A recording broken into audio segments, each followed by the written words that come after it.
বেবিচারী, জেনাকারী, জেনাকারী, বেবিচারী। মনে রাখবা ছেলেরা, নারীর সাথে কেউ যদি কথা বলে সেও চোখের জেনা করে। নারীকে যদি কেউ হাত দিয়ে ধরে স্পর্শ করে সে হাতের জেনা। কথা বললে জবানের জেনা। কানে শুনলে তার কথা ভিন নারীর আওয়াজ অথবা তার ভালোবাসার বিশ্রী কথাবার্তা, অবৈধ কথা, তো এটা কানের জেনা। তার সাথে পায়ে হেঁটে এগিয়ে গেলে পায়ের জেনা।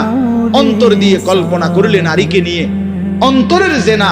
আর লজ্জাস্থান দিয়ে জেনা করলে সেটাও জেনা। আল্লাহর কসম নবী বলছে সবটাই জেনা।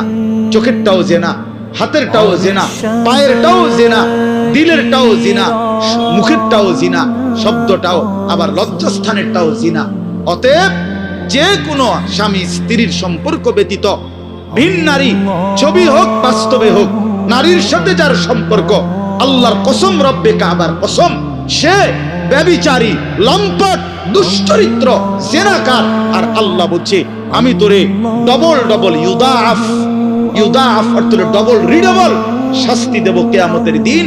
ওয়া ইয়াখলুদ ফীহি মুহানা, এবং আল্লাহ বলে তারে বেইজ্জতি কইরা, লাঞ্ছিত কইরা চিরস্থায়ী জাহান্নামে ফেলে দেব।